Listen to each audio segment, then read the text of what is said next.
We have a new Fed chair being sworn in, and then we also have new announcements coming from Eleanor Terrett that the Clarity Act may be pushed off further than we expected.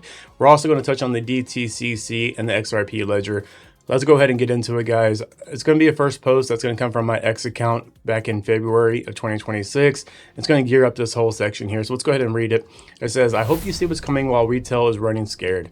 And this is a repost from the DTCC on February 24th. It says, we're excited to continue collaborating across the industry as a part of our commitment to bridge TradFi and DeFi and build the financial ecosystem of the future. The reason why I'm bringing this up is even today here in May, we see that the retail market for crypto simply is not here. So if you're here watching these videos in real time, you're somebody that has that conviction, you know what's going on, you're holding for the long term. And I personally do believe that you will be rewarded greatly for this if you play this right. So let's move into this next post. It comes from Pumpus on May 21st, 2026, and it's a follow-up from a post from March 2nd, 2026. This is a pretty big story. I don't know how much coverage it got, but I want to bring it to your attention just in case you missed it. So check it out from Pumpus. It says, breaking, the TradFi just crashed the DeFi party and XRP Ledger is hosting. The DTCC just dropped the mic. Hidden Road is officially live on the NSCC directly as of March 2nd, 2026. This isn't some small pilot. This is a major clearing powerhouse plugging directly into the system. And Ripple Prime is the bridge turning TradFi gears on steroids straight onto the XRP Ledger. Post-trade volume is about to flood the XRP Ledger. If you read down here, that's actually a post that came from Bank XRP, but this is the actual DTCC notice. You'll see down here, this is the add first trade date, March 2nd, 2026. Hidden Road Partners. And you can see here, we do have products and the over-the-counter OTC right here is definitely checked off. So we do have the DTCC working with Hidden Road directly. This is a big move if you're following XRP, Ripple, the XRP Ledger. You're talking about the DTCC that controls quadrillions of dollars, guys, and they're looking to move 110 plus trillion dollars on chain. And we're starting to see that go live here. But let's keep moving. Let's talk about the Fed chair that's being sworn in today. This is a big play. This is something we've been waiting for, of course. Jerome Powell is officially out and Kevin Warsh is stepping in. This is coming from Bull Theory on May 22nd, 2026. Check it out here with me, guys. It says, breaking, President Trump will swear in Kevin Warsh as the new Federal Reserve Chair today. Warsh officially takes office at 11 a.m., replacing Jerome Powell.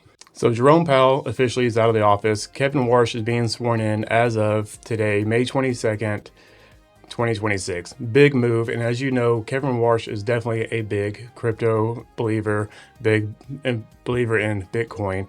And as we're talking about Bitcoin, we have a new announcements coming out that the United States Strategic Bitcoin Reserve is doing something pretty big here, guys. They're looking for the long term. If this doesn't show you that crypto is going to be around for a long time to come, then I'm not sure what else will. But this is a big story. Let's go ahead and check it out. It comes out May 21st, 2026 from Crypto Goose. And let's take a look at what they're saying. It says, this is absolutely massive. U.S. Congress just formally introduced a new strategic Bitcoin reserve bill that ensures 20 years without any sales and aims to hold 1 million Bitcoin. The bill has 17 bipartisan supporters and was covered on Fox News as America's new Fort Knox. So the U.S. government is seeing that the Bitcoin is the new digital gold, right?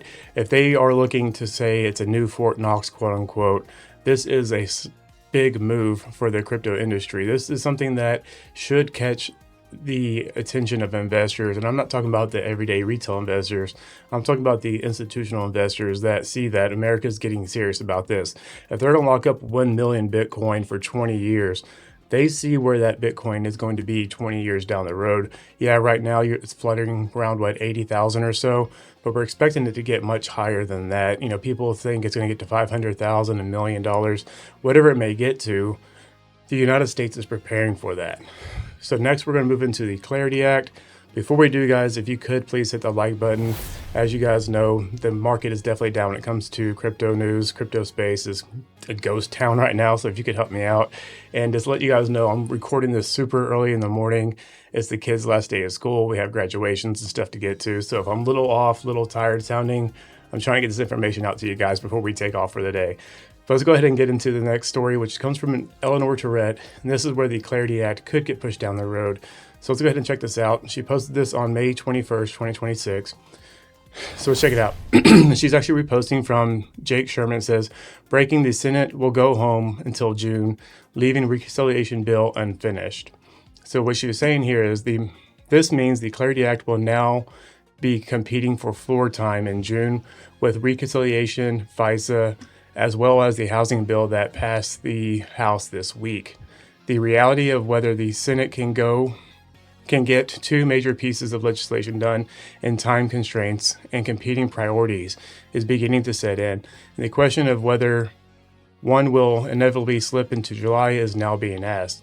There are 4 working weeks in June and just 3 in July before August recess. So this is what I've been saying in my last videos about the Clarity Act, guys. Like, don't get too consumed with this story. Anything can happen. Things can get pushed down the road. The Clarity Act isn't the only thing that the Senate has to worry about. There's other pressing and conflicting bills that need to be pushed forward as well. And keep in time, right now is the midterm elections. This is where all the Senate and Congress, they're up for a vote right now. So everybody's on edge. There's a lot of pressure being built up in the Senate and Congress right now. And their priorities are going to be stressed from different lobbyists, etc. So keep your eye on the Clarity Act. It could get pushed back even further, as we would expect. I don't expect it personally to go through the first time. A lot of things typically take 2 or 3, 4 times before it gets accepted, because they have to put their different say-so into it. Different senators and reps, they want to adjust it and tweak this, tweak that. So the first pass rarely gets approved. So just keep that in mind as we move forward with the Clarity Act. And one more thing, guys, I want to get your honest opinion of this. I hear a lot of people asking about the Constellation network, the DAG.